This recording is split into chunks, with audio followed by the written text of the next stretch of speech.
All right, today I want to go over some natural postpartum must-haves for moms specifically and share what I keyword actually ended up using for my labor recovery. And then at the end of the video, I'm going to be sharing my two favorite things that helped the most with my labor recovery that had nothing to do with the products. Let's get into it. All right, so first things first before the actual products, you'll notice I put everything in this nifty little basket. I got two baskets just like this off of Amazon. A, because I knew I needed something like a diaper caddy or something to have everything I needed accessible, and B, because they match the decor of my house. Now they serve as a diaper caddy, but back then, early postpartum, it was everything I needed in his arm's reach because I wasn't walking around a lot, and it was so convenient to have something I could literally reach and get nipple cream. Everything I'm going to go over was all here and accessible, and I had one upstairs by my bed and then one downstairs, and it was hands down the best advice I have something all together, easily accessible, and have two of everything if you know you're going to be in more than one location, so you don't have to go upstairs, downstairs, or go to this bathroom, that bathroom.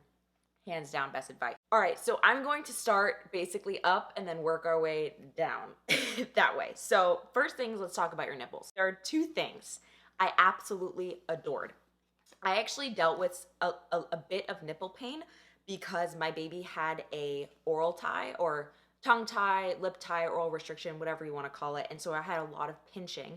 And I remember when I went to our lactation consultant like a week in, she was surprised I didn't have any nipple damage. And I attribute that to this nipple butter. It is the Earth Mama Organics organic nipple butter. It's super simple ingredients. It's olive oil, beeswax, cocoa butter, shea butter, mango butter, and calendula. That's it. Hands down, this is a new one because I actually am going to gift this to a pregnant friend because I give it to all my pregnant friends. It's amazing. I was super religious about applying it and I didn't have any nipple damage. If you are dealing with broken skin, I've heard amazing things about silverettes, and I'll also link those down below. I'll link this down below and the silverettes. So if you have dealt with broken nipples in the past and you want something on hand for that as well, I've heard amazing things about that, but I haven't personally tried that myself. The second thing that I needed for baby, but mostly for me, was I was a leaker. Like leaked. I didn't know what I didn't know. You know, with your first kid, you don't really know like what's normal, what's average. And then when I went to see the lactation consultant, she was like, oh, wow, you've got a very high supply. And one of the things that happened because of that was I leaked a ton. And so at first I just was using my organic baby blankets and I would just catch it, but I was like soaking through my clothes, my blankets. And so that was actually what I used the Haakaa for. I've got some stuff on this thing. Unpopular opinion, I was not crazy about it for a lot of uses. The one thing I did appreciate about this, A, because it's price accessible, which you'll see, I think it's like $14, but B, it's amazing for catching leaks. Like it's amazing for catching your letdown and your non-nursing boob, which is something I did not know that boobs do until I was nursing. And I was like, I'm not nursing on this boob. Why is this other boob spewing water like a fountain?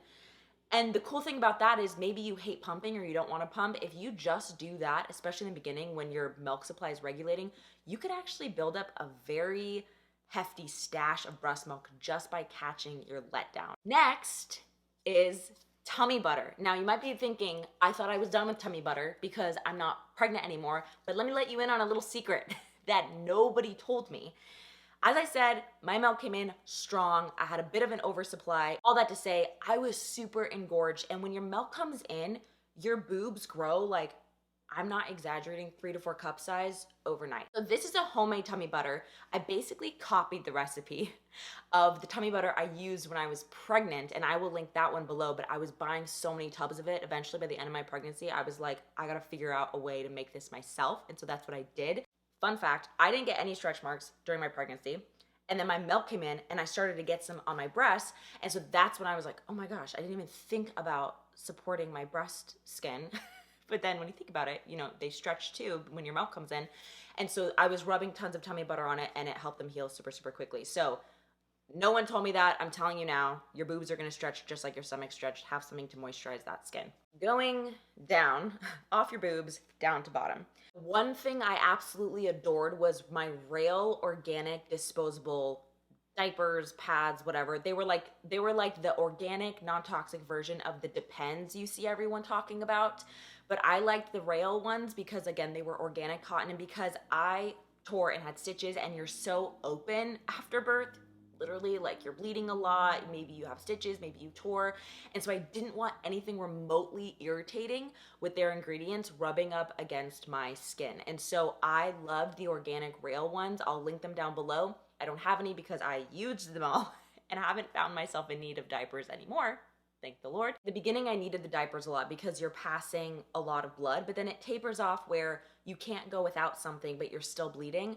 One of the best pieces of advice I would give, if you can, if you've got, a chunk of time where you're just laying in bed, put a towel down and let yourself air out, because also, maybe TMI, but the first time in my life I ever had a yeast infection was postpartum because I was wearing a lot of postpartum underwear. I had Thinx, I had like period underwear, and it was too much coverage on me with how much moisture is down there, because you'll see in a second, you're spraying perineal spray and you're doing sitz baths and you're bleeding a lot and there's a lot of moisture. And so if you don't air it out, you can run the risk of getting something like a yeast infection, which honestly is like the last thing you want to be dealing with down there when you've just given birth. So use the disposable diapers, use the pads, but if you can, and you have a chunk of time when you could just lay with your baby, just lay on a towel and air yourself out. It does wonders.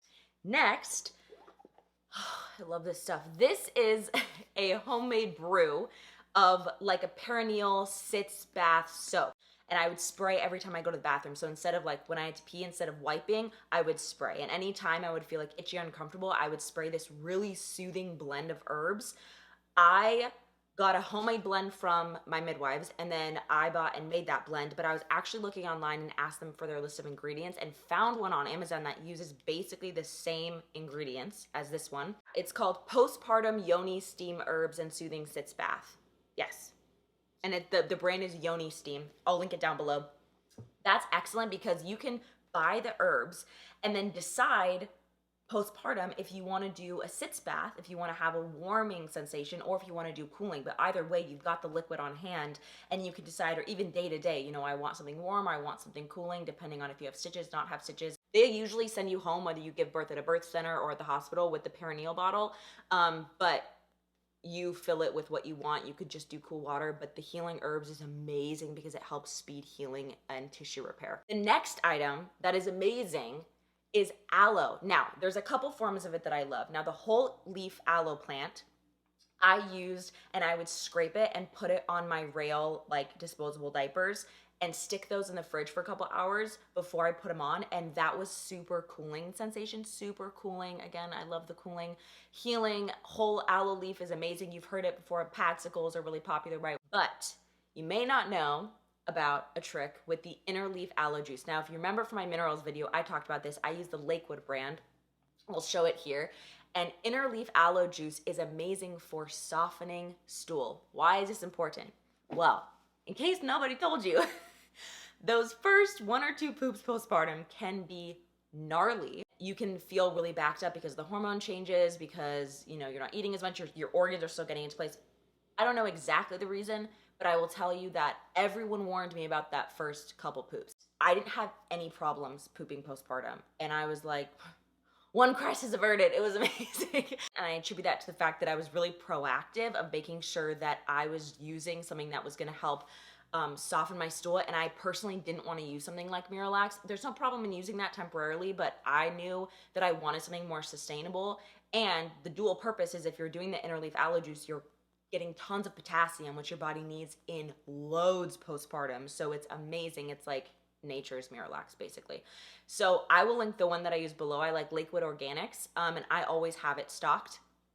I use it now, I drink it now, but I really drank it postpartum. I would add it to my bone broth. I'd put it in my adrenal cocktails, whatever, and it was lifesaver. Speaking of down there as well, in the pooping realm, vagina realm, all the realms.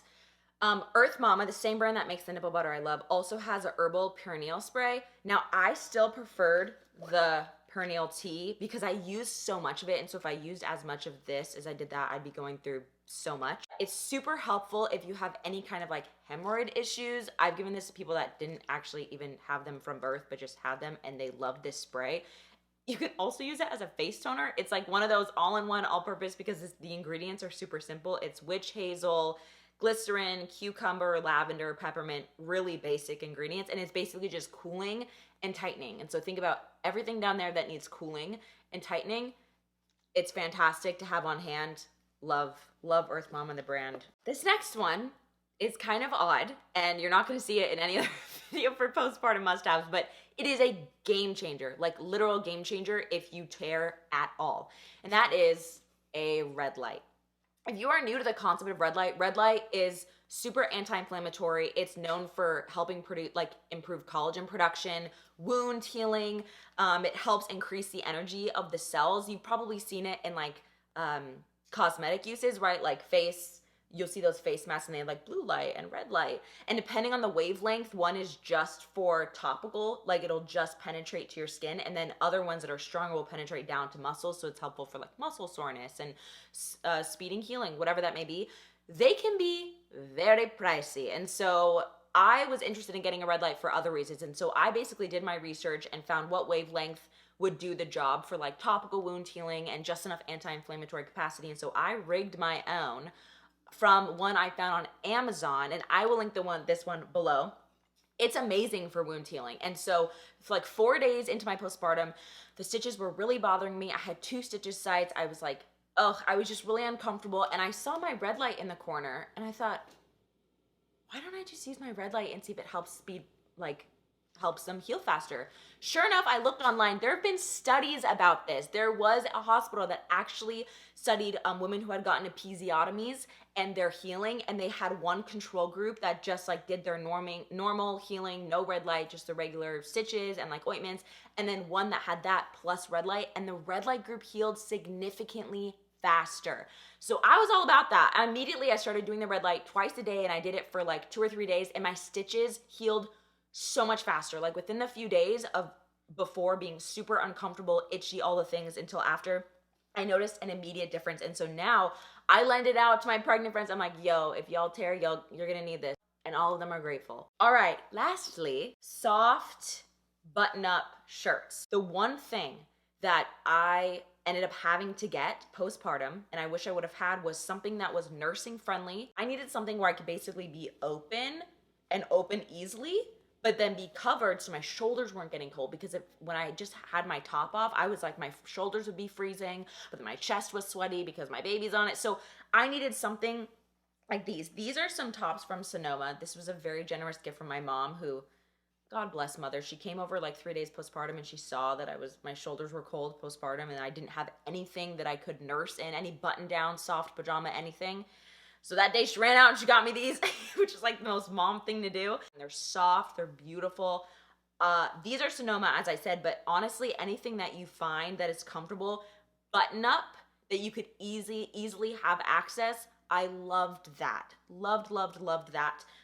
Because again, I was skin to skin with her all the time, but I still needed something, even if like my family was over, we had company or anything like that, where I could button up, but then unbutton to nurse her. So obviously nursing friendly pajama tops that are soft and comfortable are amazing. Now, you'll notice that there's not nursing bras on here because I didn't buy nursing bras specifically. I don't like nursing bras. I find that regular bras that are usually cheaper do the job just fine, but I didn't wear a bra because I was nursing that much.